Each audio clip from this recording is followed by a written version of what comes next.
Well, hello, everybody.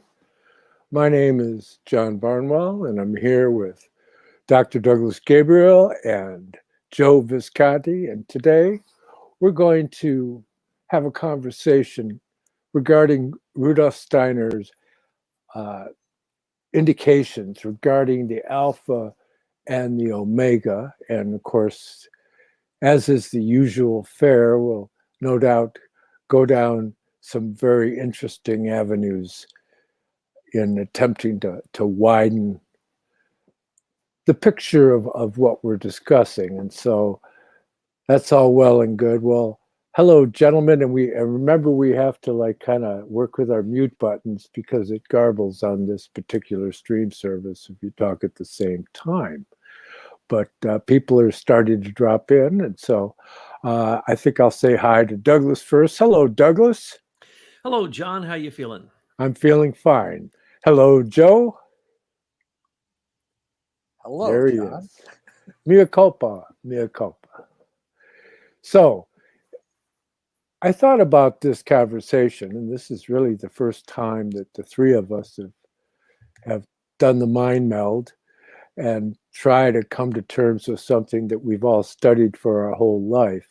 And if there's anything I've learned from studying Rudolf Steiner, it's humility. Because just when you think you've got it all figured out, Rudolf Steiner turns the table on you and shows that there's another way of looking at it. And so it becomes this multifaceted journey. And that's really key to understand our current topic today, which ultimately all of it has been summarized in the foundation stone meditation that Rudolf Steiner gave out. And this whole idea of being able to synthesize many, many threads of history and consciousness and all of that in a way that's fortifying, and it gives one courage. And it's amazing that this pollen that Rudolf Steiner has shared with the world, it bears fruit. You just have to give it time. And all that's necessary is a suspension of disbelief, as he says, because these things will work in you. And if you work with it even a little bit during the day, it's transformative when you go to sleep at night. Who wants to go first? Why don't you, John? Okay. Alpha to omega. You're the alpha, I'm the omega, and Joe is all the Okay, letters well, in between. I think a good way to start from this is to give us a quotation from Rudolf Steiner's collection of lectures. And this is a lecture 10, The God of the Alpha and the God of the Omega. It was given in Berlin on May 25th, 1909, at Collected Works 109. And Rudolf Steiner says, and I quote, "Spiritual thoughts are powerful if we accept them as living forces. When we elevate ourselves to the thoughts that are connected with the past and the future of the earth and allow these momentous events to work on us, then our keyed up soul will be drawn to these events, far away from the worries of the day, ... When such moments of interactivity are repeated and we allow them to work on us, a strengthening of our whole existence into all directions will emanate from this process. Not from one day to the next, to be sure, but constant repetition of such thoughts will bring about the gradual disappearance of our depressions, lamentations about our fate, and an excessively melancholy temperament. Spirit knowledge will be medicine for our soul, and when that happens, the horizon of our existence widens and implants in us that way of thinking that is the fruit of all spirit knowledge. This resulting way of thinking and feeling, this attitude of mind and heart, must be considered the ideal state to which spiritual scientific endeavors can lead. All discord, all disharmonies of life will disappear opposite the harmonious thoughts and feelings that bring about an energetic will. Thus, Spiritual investigation proves to be not just knowledge and doctrine, but also a force of life and a substance of our soul. Seen in this light, spiritual science is capable of working in life in such a way that it frees human beings from cares and worries. And that is how it has to work in our time. For it owes its existence not to arbitrariness, but to the knowledge that is needed. End quote. Well, that's very reassuring, and I think that just a minute here, and I think that in being able to enter into that in the right mood of soul is the key. Joe, go ahead.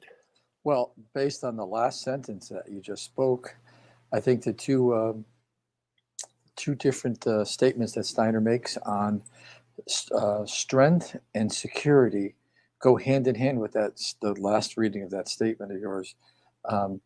Strength comes from the hierarchies.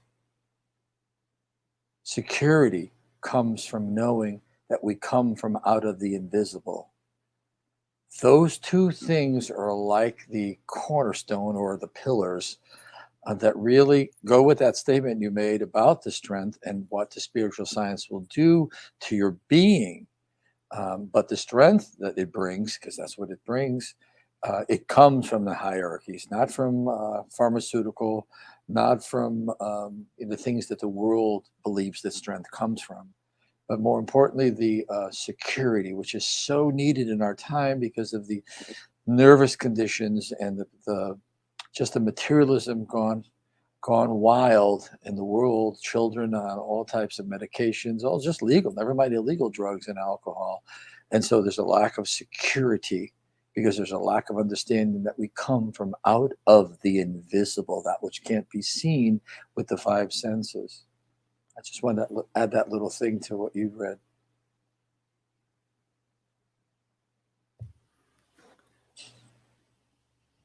Well, when I think of Alpha Omega, I think of the apocalypse, because the description of Christ is, I am the Alpha and the Omega.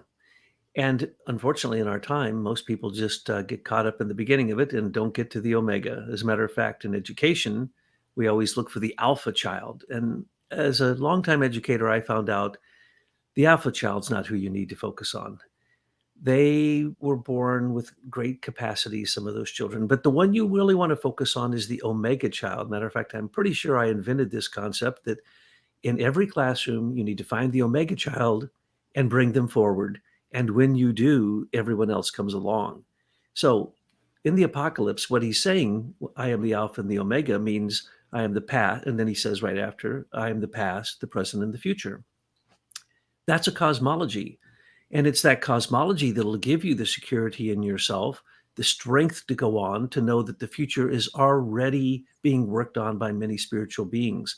And without that cosmology, without knowing where you came from, you have no idea where you're at, and you're probably going to be scared of what's coming to you from the future. And this is the problem. Matter of fact, Steiner characterized our time, the consciousness soul time, as feeling as if you are homeless, helpless, and that you are overwhelmed by what is coming towards you from the future. And that's a pretty good description of what we see now.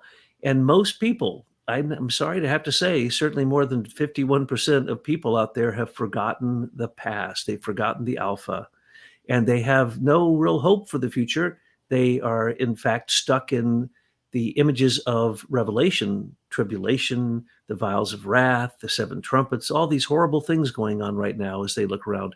But if you have a picture of the entire Alpha to Omega, the past, the present, the future, as Christ says he is, that gives you the security to face this homelessness, this helplessness, this fear that you have of what is coming from the future. So that is really the security that I like to stand on, because even when you see the horrible things around us going on, if you have what we're supposed to develop now, which is faith, and you have love, which is what's supposed to be, we're aiming at towards the future, then you're building a new world. And you're building a new world that isn't here in this kingdom, but it's in a future kingdom.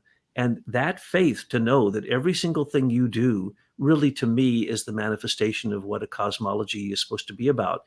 Christ is the picture of the entire evolution of humankind from beginning to end. He gave us our ego. He gave us our I am. He's here to develop it. As Rudolf Steiner says, the ever-present help of the spiritual world is always there. But if we don't have the faith, then you won't be able to have the love to know that every speck of love that you give to someone else builds a new world in the future Jupiter incarnation, or we'll just call it the future. So that is the hope of the future, is that love that we can still engender, and that is going to have to be built upon the faith that you know that the divine really has a plan and that you're part of that plan. Beautiful. Yes, and there's degrees of subtlety that escape many people. And I want to share a little something that directly addresses that, because it's important. This is in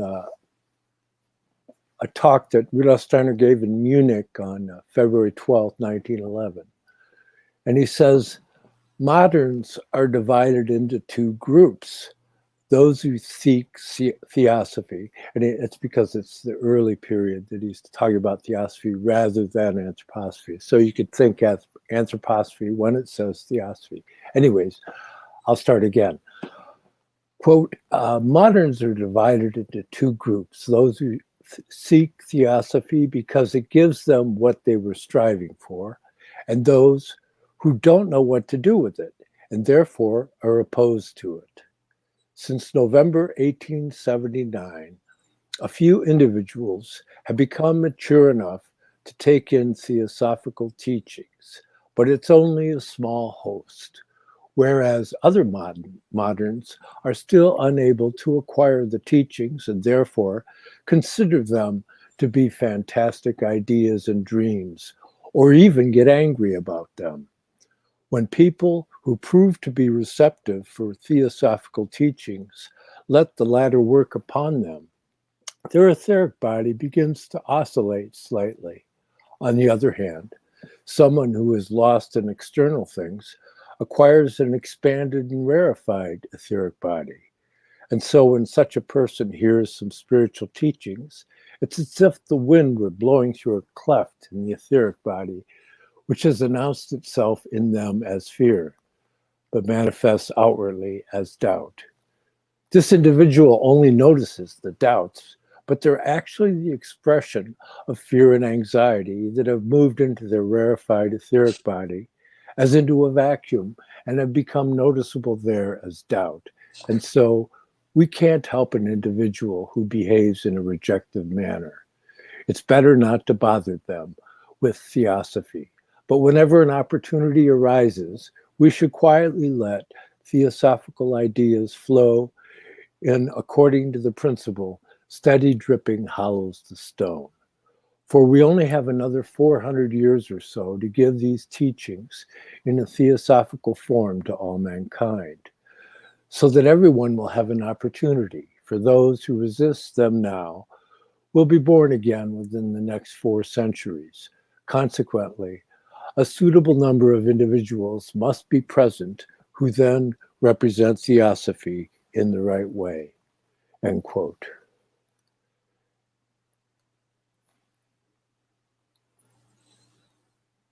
Joe? Oh, this is, I love picking up the tail end of what you read. It's fantastic.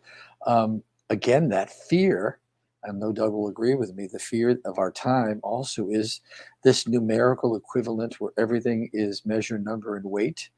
And that forces the spirit erroneously into a timeline of 1850, 1860, today the calendar, in almost a two-dimensional form, where reality and the cosmology that Doug is speaking about is spatial. It's 12 senses, 12 constellations. It's a living, breathing time today, this moment, outside your home, the windows, the sunshine, and yet we then condense it or convert it into this static numerical value system that is not a mirror of reality. That takes us individually, if we operate that way materialistically, and drives us into trying to solve everything in our life into a numerical digit, a duration of time, a value of money, and we basically cut off our limbs one by one and our breathing, and we take all of our organs and we're little by little turning ourselves into a machine rather than take these higher bodies and develop them through anthroposophy and meditations and breathing and opening up to the hierarchies, realizing they're there, and Christ, truthfully in his true form, which is not a two-dimensional or even in this case it's two-dimensional. Our world is this computer, what we're working on is totally two-dimensional, and that is causing our being to be cramped into something, which is another way that fear and anxiety and pressure to perform and give a result that's not human to our deeds. I can only articulate what I'm feeling that way. Douglas?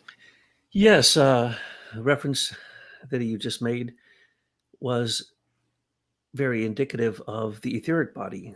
When you say, I am the Alpha and the Omega, you're actually describing the human etheric body, which has everything in it from the past, the present, and the future. And it's a great mystery, hard to understand. But as he just said in that quote, there are people who will develop these thoughts until their etheric body expands further and further. And that's exactly what you want to have. Rudolf Steiner had mentioned that at our time, there would be at least two different types of people who would follow anthroposophy. One of them would be following the cosmology through thinking, and this would constantly be expanded, as he just described there. Again and again, the more you study, the more your etheric body is able to understand the past, what some would call the Akashic Chronicles, the Akashic Records. And there's another group. He was making specific reference when he was talking about followers of his reorganization of the Christian seven sacraments, which he helped found the Christian community, which was an embodiment of that. And he said that those people are not cosmologists. They're not based upon their thinking.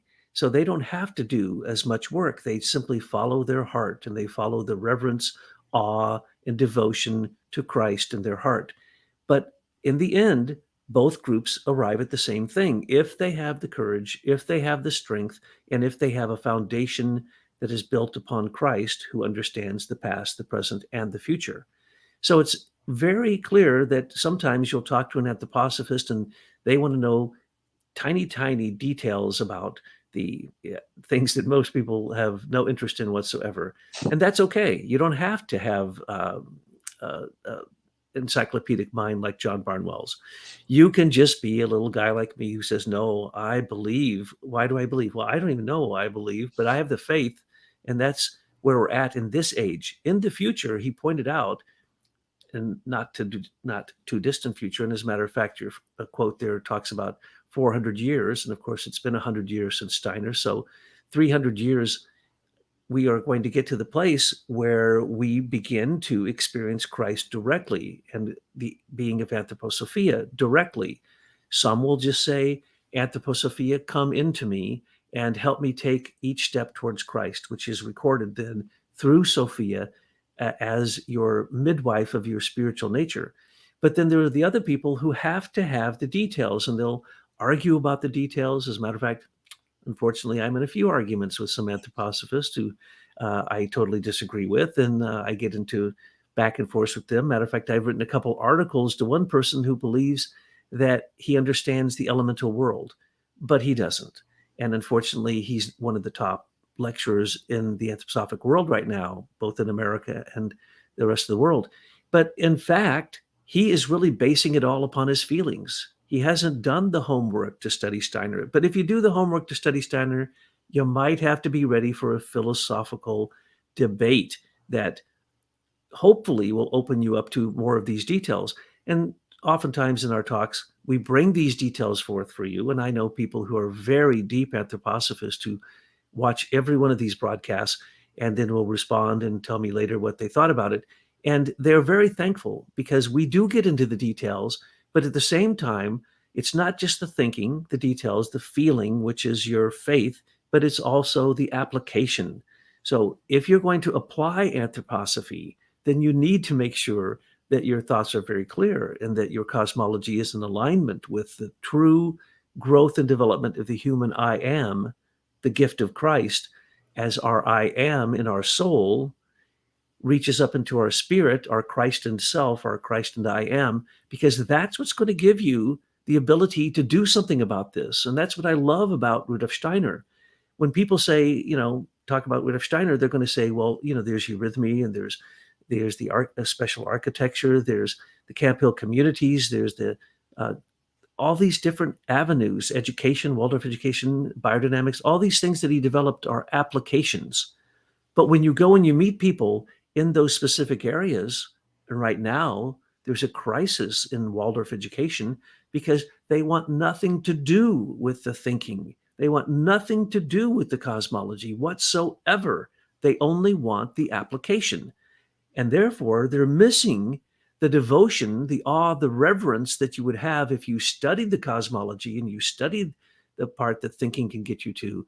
And so you find that many times what used to be very, very deep, devoted, reverent people working on the ideas of Rudolf Steiner have now become quite hollow. Even some of his institutions are hollow. And this is a very, very sad thing. And it's because they didn't consider Christ as the Alpha through all the way through to the Omega. They only take one part or another. And if you do that, you fall into a great danger that Rudolf Steiner predicted would happen. He said one of the worst things that could happen to anthroposophy is if they divorce Rudolf Steiner and his being from anthroposophy.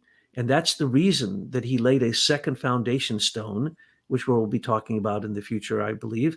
And that foundation stone it's planted in the human heart. It's not planted in the ground in Dornach, where they built the first Goetheanum. It is planted now in the human heart. And this foundation stone meditation is, in a way, exactly what we need to begin in the heart, so that you have that reverence, awe, and wonder, and that you have that faith, and you have the hope and the love. Because if you have that, then you can study much deeper what Steiner has to say and use your mind, use your thinking mind, because he does call it sometimes cognitive clairvoyance. You can, through your mind, attain certain elements of higher forms of cognition. And in your heart, well, that's where it all starts and it all begins. But if you're going to work in the realm of anthroposophy, let's say as a biodynamic farmer, it is really dangerous not to be thankful to the person who gave that information. And I see this happening all over. I've been in conversations recently with a number of people who've contacted me, and they're very worried about where anthroposophy is going, because it seems as if even in Dornach and in Waldorf schools and in even the Christian community, that cosmology has been laid aside, and that Rudolf Steiner's name is not even mentioned. As a matter of fact, Peter Selge and Sergei Pikoviev, in their last lecture in the Great Hall of the Goetheanum, the second Goetheanum, said that their experience was the Goetheanum seems as if it is the tomb of the unknown soldier, because nowhere on the Dornach Hill could they even find a reference to Rudolf Steiner except in the bookstore. And then they pointed out that there were as many books against Rudolf Steiner, anti-anthroposophists, carried in that bookstore as there were books carried by Steiner. And they pointed out that many of Steiner's books, which are in print, weren't even there. But his enemies, his books are there. And so you have to wonder what is happening. But this was predicted by Rudolf Steiner. And he said that in our time, the people who would come to lead the Anthroposophical Society were, in many cases, people who had failed their initiation during the Egyptian time. And they got one piece or another. But my recommendation is we need all the pieces. We need from Alpha to Omega.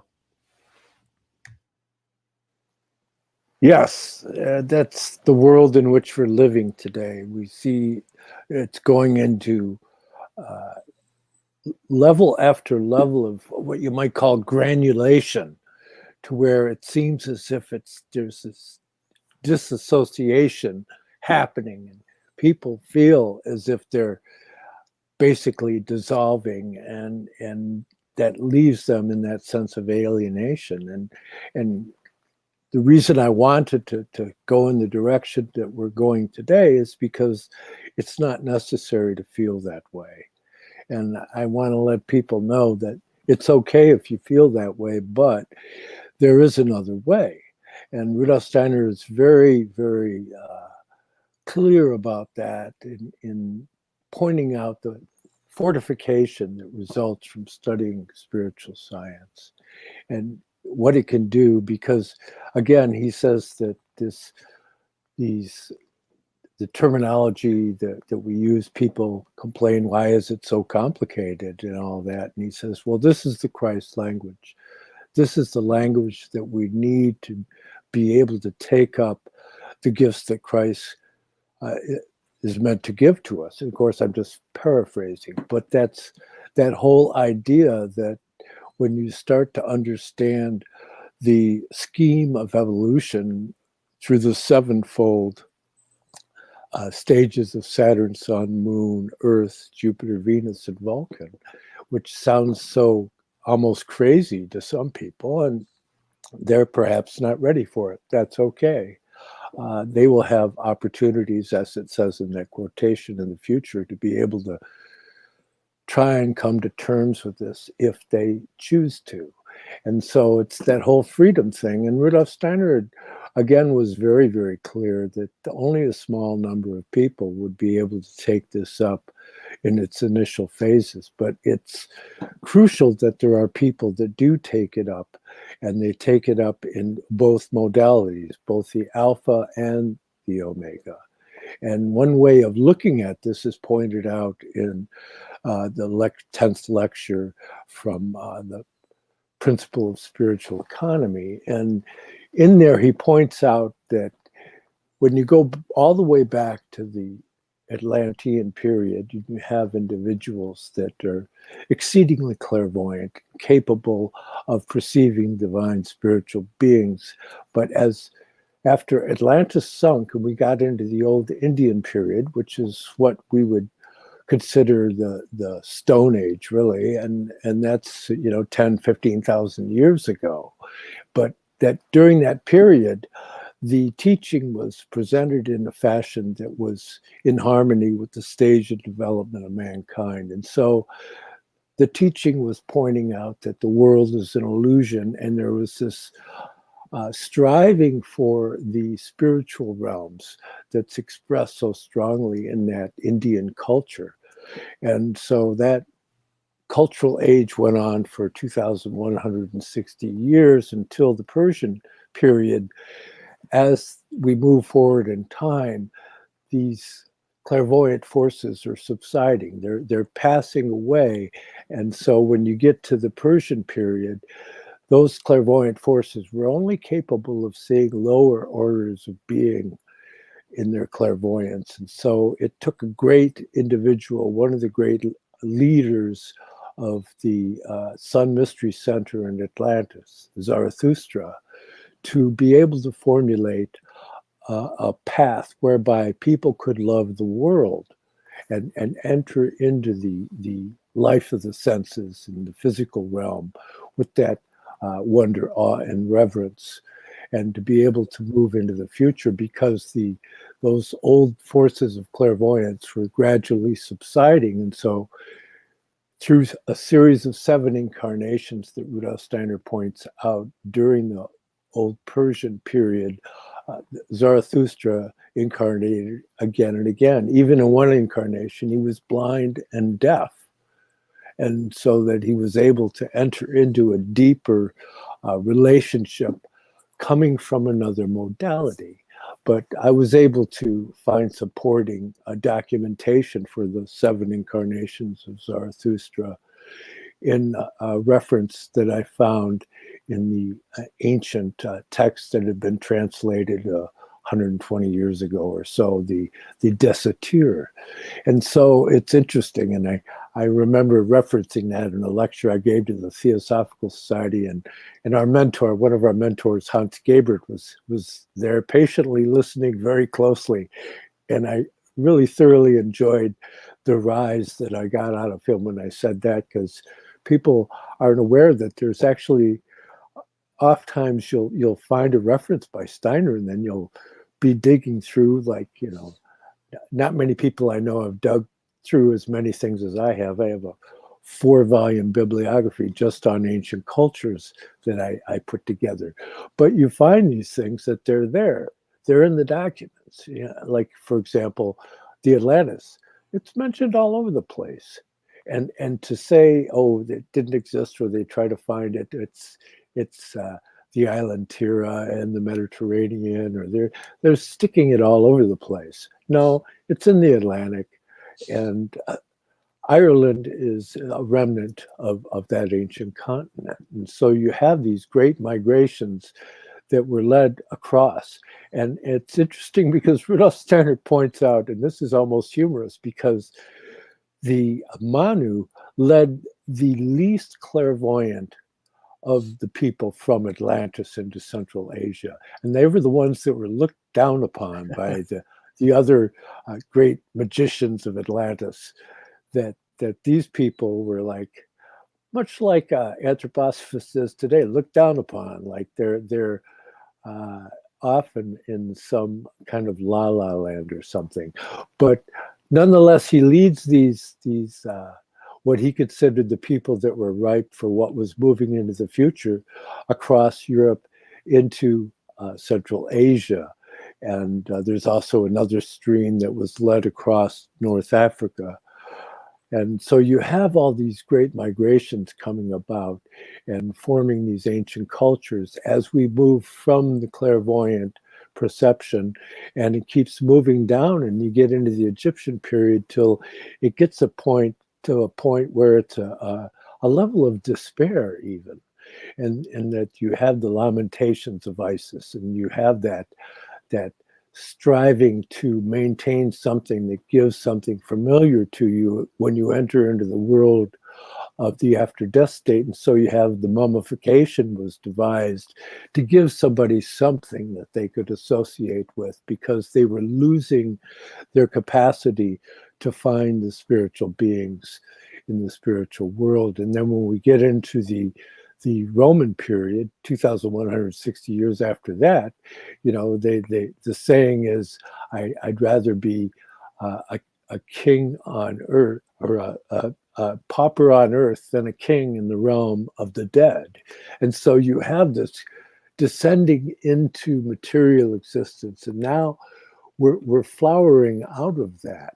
And so if you look back to the Alpha, you have that striving that's expressed in ancient India to be able to, like as expressed in Buddhism once again, that tendency to want to liberate oneself from the physical world. Whereas the Zarathustra cosmological stream points towards the future. That's, in a sense, the astral stream, in that it's working out into the future. And so you have the etheric coming from the past, and the astral streaming towards you from the future. And in the Rosicrucian stream that came together, the coming together of the Grail inward striving of that Eastern etheric stream from the East, meeting the Arthurian stream coming from the West with its cosmological reference, that you have it come together in the Grail stream. And that's what anthroposophy essentially is.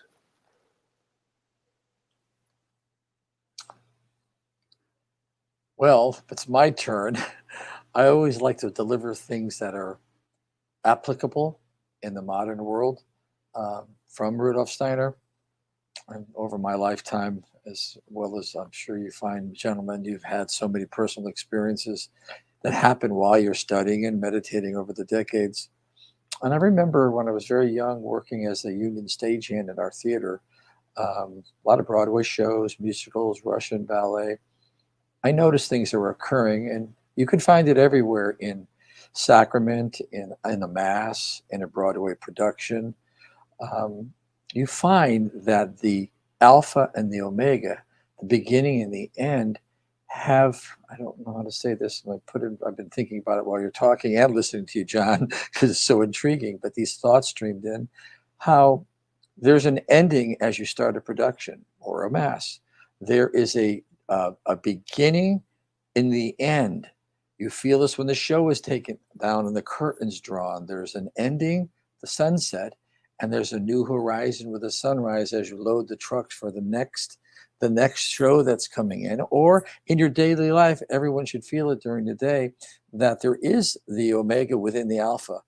You see this in the recapitulation of on the Earth sphere, the Polarian, the Hyperborean, Atlantean, and Lemurian. You'll find that the recapitulations of the previous spheres of Saturn, Sun, and Moon. So what I'm trying to put into words is so important. It's almost like that timeline I spoke about earlier, and forcing through the etheric, forcing us into a two-dimension.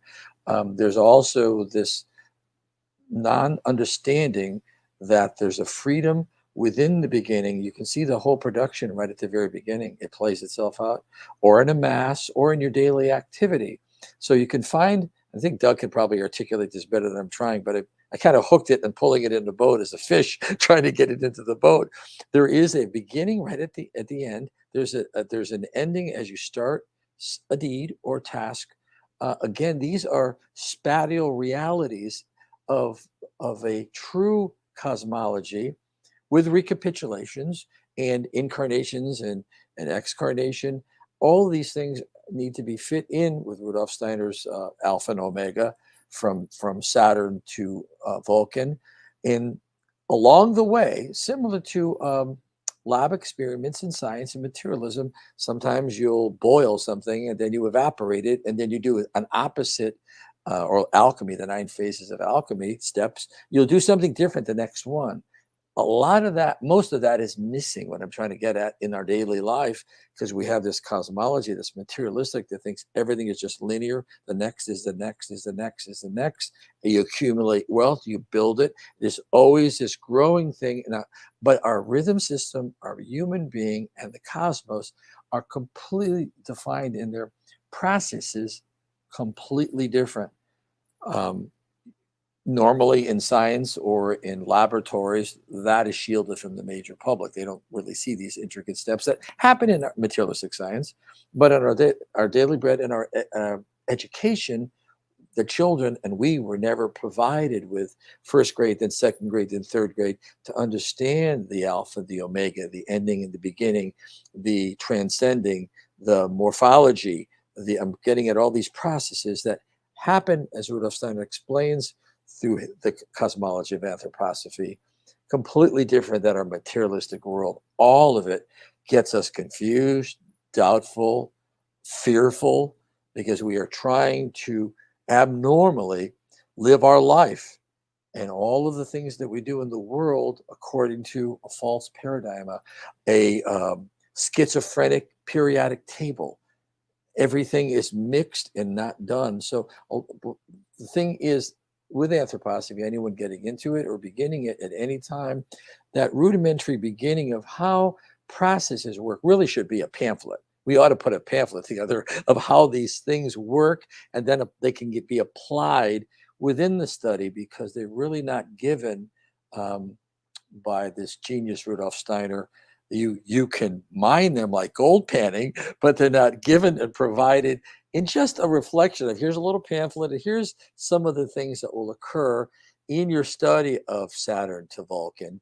And don't expect it to be a linear accumulation, and the beginning is here and the end is when the planet basically turns to dust. And that's that materialistic approach. But there's so much more that's living and breathing in the cosmology of the human being and the human heart, the Christ-centered being, than we are told in our time. And it's getting more severe, the antagonism against this true world cosmology. You know, they asked Rudolf Steiner, why are there so many women in your audience? And he said, well, it takes the etheric body to be able to tap into this wisdom from the Akasha, and it takes a dynamic etheric body. So women have a physical female body, but their etheric body is male, and so they have more strength to be able to hold these concepts. So when I started studying anthroposophy, I thought to myself, well, how is it that you get to the etheric? So every time I'd meet an anthroposophist, an old anthroposophist, they'd say a few things. One of the things is I'd say, well, there's very few anthroposophists. What are we going to do about this? And they'd look at me with loving eyes and say, tag, you're it. And You're so it. there's not many of us out there. And so then I'd say, well, great. Now, how are you going to help me though? Because everything comes back to the etheric.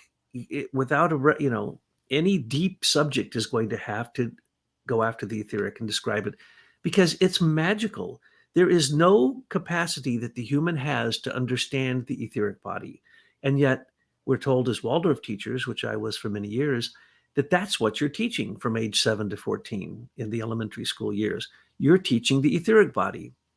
So I'd say, so you're saying that I should become a teacher if I really wish to understand the etheric? They said, yes, that, or a gardener, or go into the processes of initiation, and then you will tap into the etheric. Well, during ancient Atlantis, the physical human body was more or less prepared and perfected so that the I am could begin to indwell in it sometime in the future after that. So the physical body was really developed on Atlantis. Then when you go to ancient India, it was the etheric body that was developed. And as we've said, the etheric body is timeless. It goes from the past to the future. It's simultaneous. It's not bound by space. It's not bound by time. So how did the ancient Indians relate to that? They have, if you study it, the most clear and thorough and comprehensive descriptions of the past, the present, and the future. They predict the future into hundreds of thousands of years into the future. And they very clearly, as Rudolf Steiner pointed out, showed that demarcation between the Kali Yuga and the Satya Yuga, or the age of Michael, uh, starting in 1875 or so, 1879, and then at the turn of the millennia in 1900, we went into a new age. So the ancient Indians, what did they do?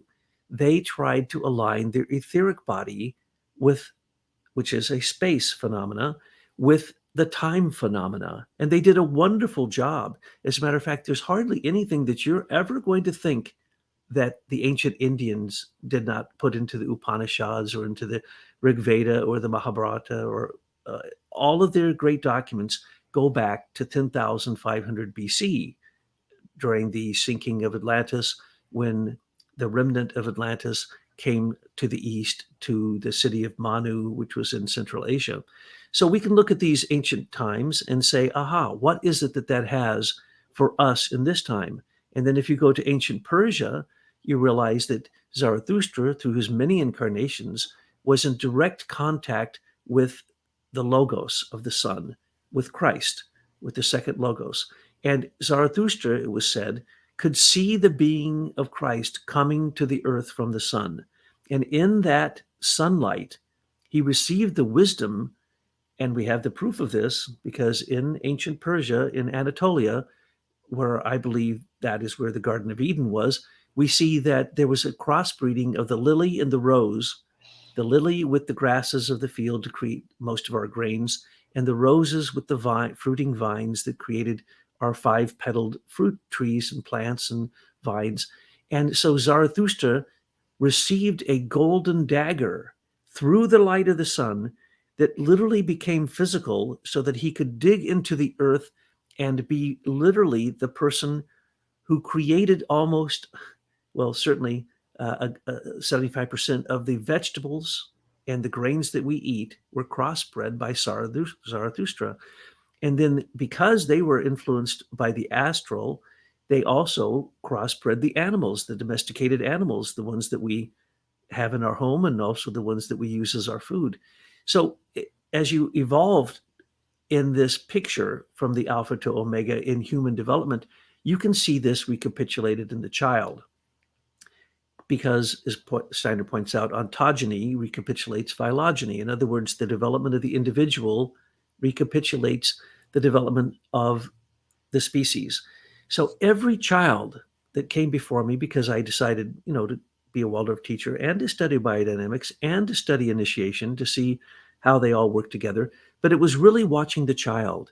So a clairvoyant watching the child sees that the child's being is in his etheric head. The child, when they're born, they have the etheric body of the mother, but that is gradually tossed away and replaced by their own personal etheric body. And this is represented by the etheric head of the child sinking into the head and then sinking into the throat and sinking into the heart. And eventually, the etheric body of that individual then takes over the physical heart and becomes the etheric heart. And you can actually see this in a child. You can see the etheric, and it's something that's invisible. And if you understand the ethers, that there's a warmth ether, light ether, the sound ether, and the life ether, you can watch this as it sinks into the body of the child when you're their teacher, because as a Waldorf teacher, you stay with the child from first grade through eighth grade, ideally, and you basically are the midwife of their etheric body. But what is most amazing is when you're teaching them these ancient cultures, as we're instructed in the curriculum to do, they relate to it more than you can possibly ever imagine. When you're teaching them the ancient Indian culture, they totally 100% enter into that in a way that an adult can't. And so ancient India, ancient Persia, ancient Egypt, Chaldea, the Greco-Roman period, all of those are coming to birth from the child as their etheric body is coming forward. And then once they reach 14, or nowadays it's around 12, the astral body starts to come in through the limbs and restructures that etheric heart and imprints an astral heart, which makes it even more specific and personal to them. This is the greatest gift that you can have, watching your child grow. It's watching a human garden grow. It's watching the entire evolution of humankind, spiritual evolution and physical, right before your very eyes. And so these are not theories. This is completely applicable. And when you're out in your garden and you study these things and you study the cosmic ethers coming into the earthly ethers and the way this interchange happens with the sun and so on and so forth, you are watching the etheric before your eyes. You're watching the invisible become visible to you through a process of timing. Over time, you see these things. And I can tell you, it is the greatest joy, as you probably know if you're a parent, and if you've ever been a teacher, the greatest joy is to be the midwife to birth that which is beyond space and beyond time, and has in it, because if you can keep the environment of the child pure and their etheric body comes in a pure way, they tell you the future. It's not just a platitude that children are our future. No, they are literally, they carry with them the future. And so when a child is born, if you're clairvoyant, one of the things you do is you ask the child what the future is going to be, because when they're very, very young and the etheric body of Christ is surrounding them until they stand upright, speak, and think. Those are gifts of Christ to the child, as the child is basically replicating the previous development of humankind. And so as you're watching this, I can tell you that the etheric becomes quite visible. But of course, as I would say to my teacher, one who John just mentioned, once when John and I and a few others were young bucks, and we were you couldn't stop us. We wanted more authority. We wanted more chance to express what we thought we knew. So a few of us presented some courses, and one of the courses that I presented was on the ethers. And after the very first presentation, one of my major teachers comes up, and what he had to say to me afterwards, which, by the way, it was correct, because my other teacher said, no, that was brilliant. This other teacher said, you've gone entirely too far. And that's what we need to do. We need to go entirely too far and look at those three areas of education, initiation, and agriculture to begin to open our supersensible organs to understand what the etheric is, because the etheric is the most mysterious thing on the face of the earth. Without it, the first phase of Saturn, Sun, Moon, coming up to the mid part of the earth at the mystery of Golgotha, that is the incarnational process. That is the process of dying. But after the mystery of Golgotha, the etheric blood of Christ was not only put in the earth, it was put in the heart of every person. That's the new phase. of the rest, the other half of Earth, Jupiter, Venus, and Vulcan. And that is a gift that is already here for us if we can understand the cosmological aspects of the ethers, or if your heart can understand what it is that you see when you're working with a child, or if you go out into your garden, whether it be the garden of education or the garden of food or the garden of tending the earth or the garden of initiation, it doesn't matter. That's the application of what it is that you gain as the wisdom that is in the etheric body. And the etheric body is essentially the crystallization of wisdom, which is the gift of the etheric to human beings. So I can say that if you really take this seriously and you want a cosmology, there is no end to it, and you will go as deep as you want. If you just want the emotional connection, then you could just have faith that Christ has already conquered all of these realms. But definitely put on your gardening clothes and go out and garden the etheric, because that will be the cure for all of the ills of our age. Beautiful images, gentlemen. Yes, well, one way that one can look at this in a meaningful way that points to the truth of it, and that's if you're looking at the Old Testament and the 5 books of Moses, that what you have there is an image of the etheric, because the gifting of the developed etheric body by Zarathustra to Moses is one thing that Rudolf Steiner points out within the principle of what he calls spiritual economy. And basically what that is, I guess I should explain it, because Douglas kind of questioned me on that the other day. I made reference to it, but I really didn't tell people what I meant by that. But see, when one passes beyond the threshold at the end of your life where you pass on, that only certain things are preserved in what is called the causal body, and all the rest disperses into the etheric world. And one of the problematic things of our modern age is all these complicated scientific models that people are attempting to describe the universe. They don't continue in the next world, because they don't include the divine spiritual beings in their formulation of the way things exist.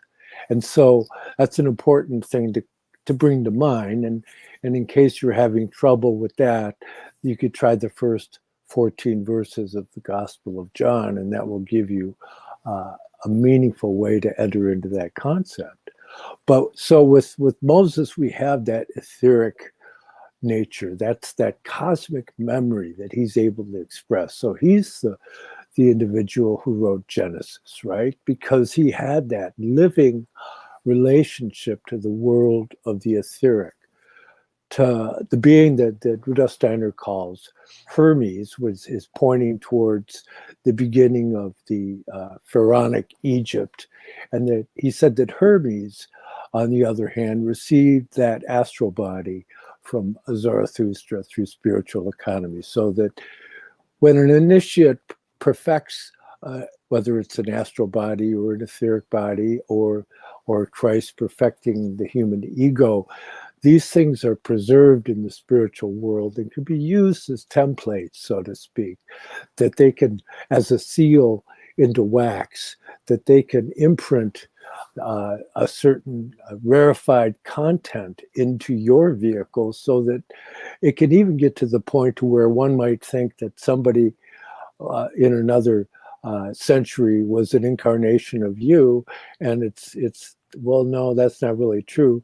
But yes, you do have the imprint of their etheric body or their astral body, and therefore you think that you are them.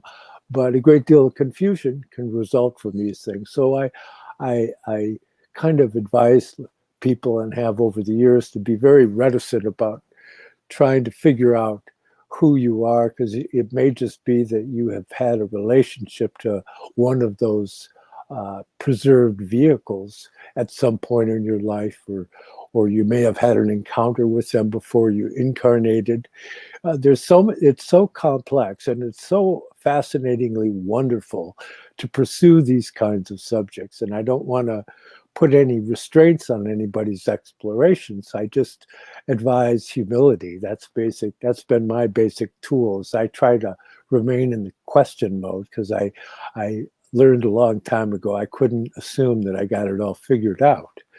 So you have this whole idea of that astral nature of Hermes and the Egyptian representation, where you have them looking into the mysteries of Isis and Osiris, but it's something that has a cosmological nature, and that can be seen in the tomb of Senenmut, who is the wise advisor of Queen Hatshepsut, where he has the zodiacal images on the ceiling of his tomb. So you have this whole idea of the identification with the vastness of the cosmos as being the expression of divinity, whereas within the mosaic, it's more tied into that inwardness relating to cosmic memory. And so it's a wonderful association between these two things. You take the books of Moses, and then you study the Hermetic writings, which is a much later Greco-Roman expression of that particular mystery stream, and you see that they go hand in hand, and that there's something quite marvelous when you start to see the harmony that exists between the mysteries from the ancient cultures in their pure form.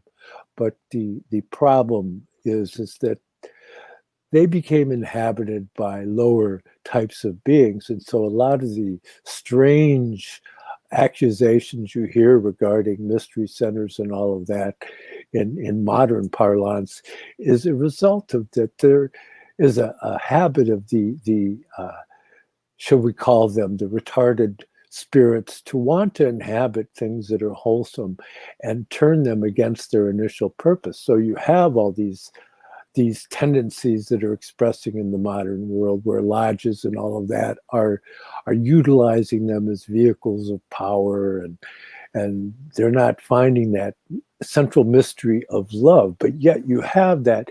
It's those two natures are expressed. You have the Abel stream, which is that inward priestly wisdom, and then you have the Cain stream, which is that cosmological, the master builders. That's what they're working with, and so you have these wonderful images you can work with, and it's something that could be approached musically or artistically, but the study of history is really a process of transformation. Simplicity and complexity. In the human form, you'll see the human being, but within it is all the complex structures and processes. These things, again, like Alpha and Omega, go hand in hand. Simplicity, complexity, simplicity, complexity. And again, this goes to the two types of people. That one just wants to have the simple, maybe not hand it to them, but just use the heart and more accepting. The Abel line, the complexity of the Cain line, and all the Vulcan and building and city building, city dwellers.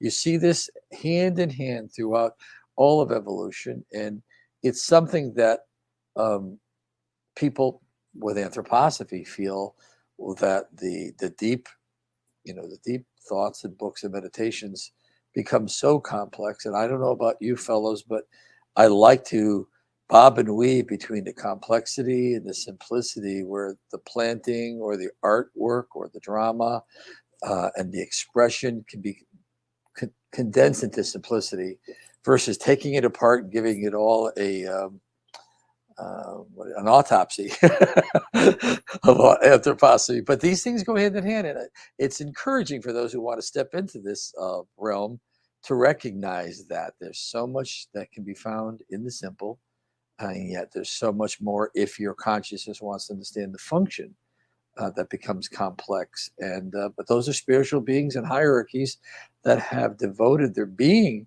for eons of time to provide this landscape and planet and universe for us and other beings at different levels to have experiences. So what is it you came to see? Remember that line? What did you come to see? What did you expect? Do you expect to just understand it simply without thinking and use just a heart of acceptance and love? That's great.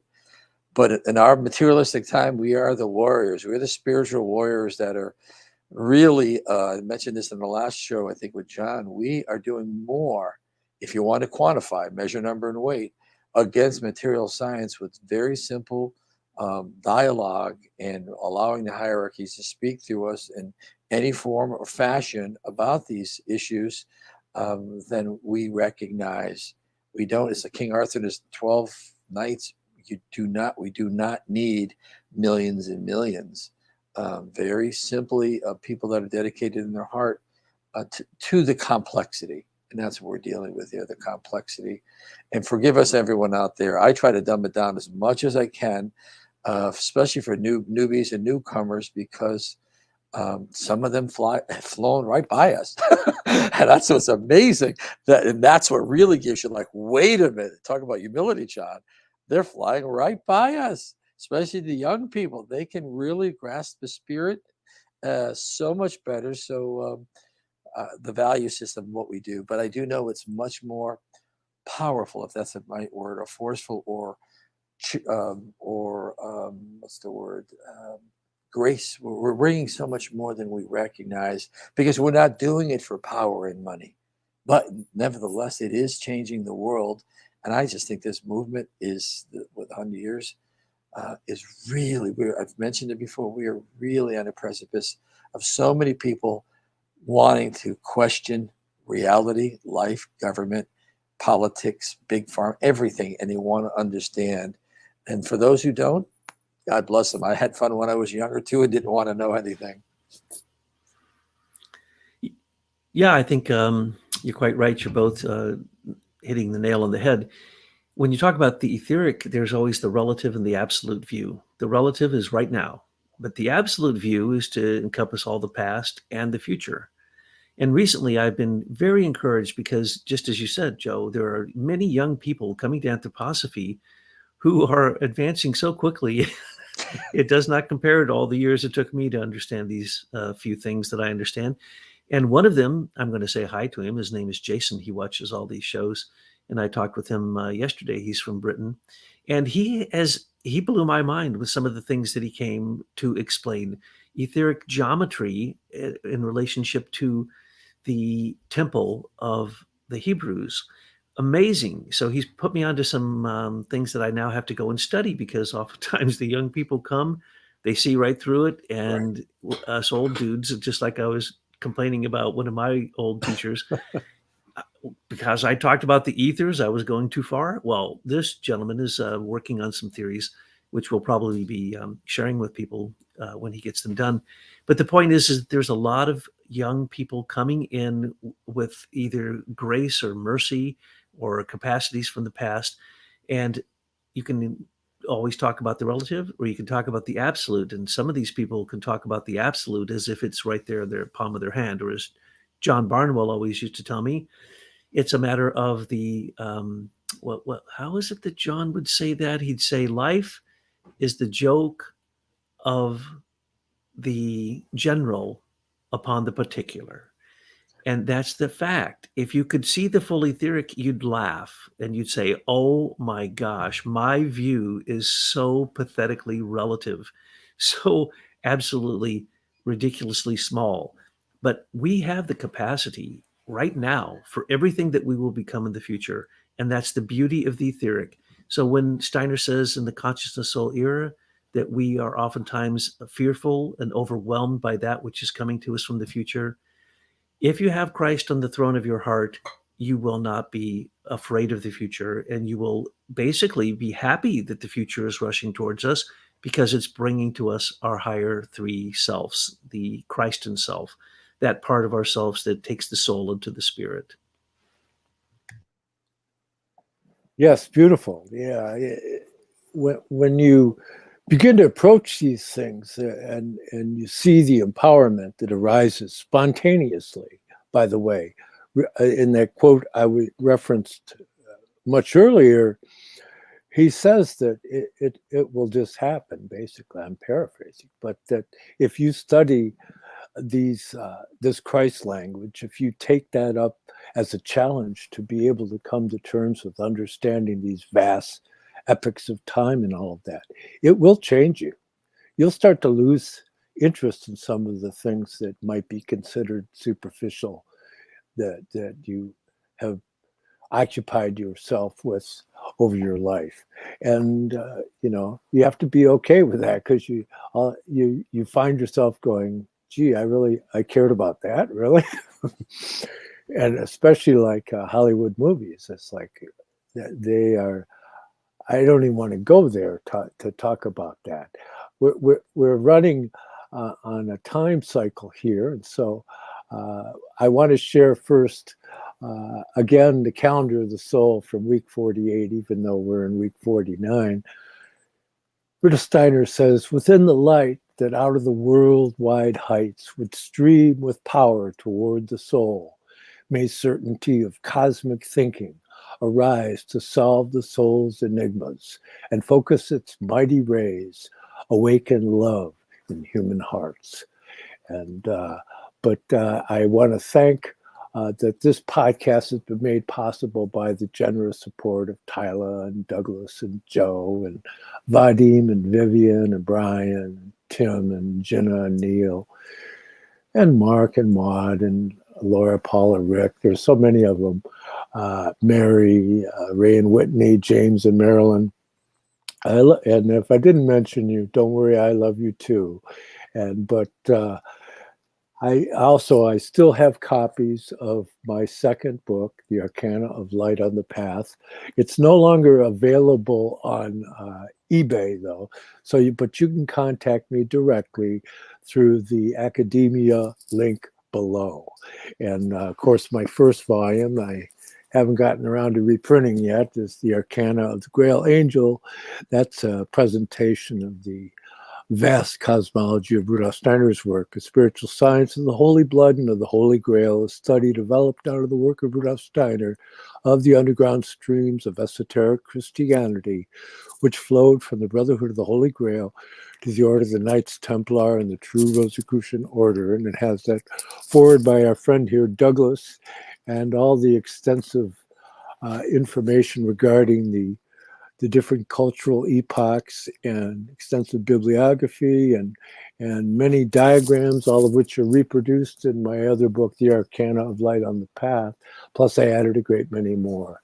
And if you're interested, no amount's too small. You can buy me a cup of coffee at paypal.me/John Barnwell 888. And I enjoy this so much. And it really fortifies my heart and cools my head.